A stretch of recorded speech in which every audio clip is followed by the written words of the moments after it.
to the September 2023 edition of Energy Network News.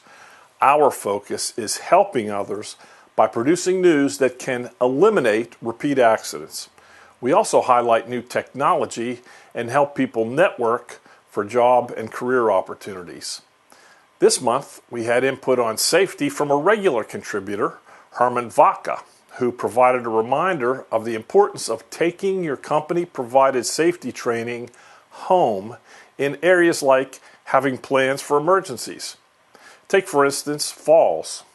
Simple precautions like keeping a cell phone nearby or calling to talk to a spotter is something even my 94-year-old mother uses when standing on a stool to wind her clock.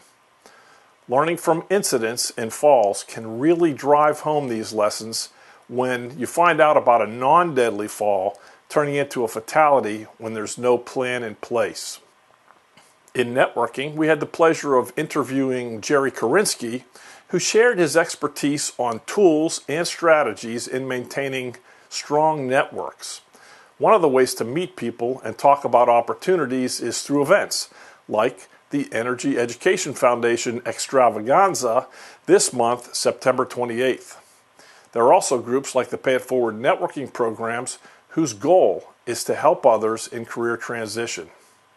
As in our conversation with Jerry, just talking about business trends and old friends is an excellent way to expand your knowledge along with your network.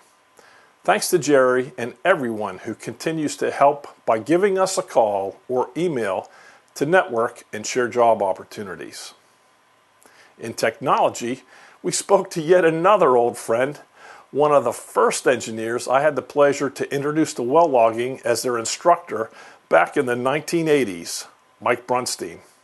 Although Mike is now a leader and expert in the management and sales side of technology, at the start, he was in production services, which at the time was older technology, learning things like cement bond logging, perforating, and high-pressure operations.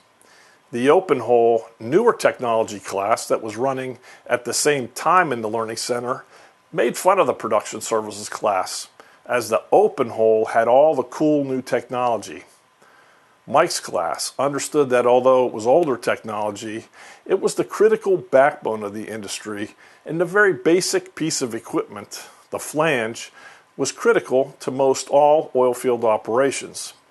Rather than become victims and feel bad about themselves and about their role, they called themselves the Flangeheads and even had t-shirts made.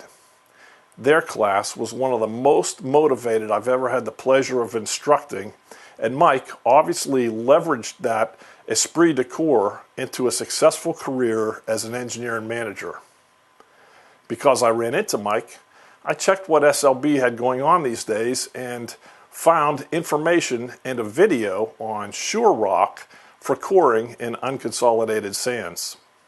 Now, I recall shooting many a core with sidewall core guns and coming back with nothing or perhaps a little crumbled sand. So this looks like a new technology solution to address that challenge. Thanks for stopping and saying hello, Mike, and give my regards to any other flangeheads that you might run into. That's it for now. Have a safe month at work and at home, and keep checking in and growing your network.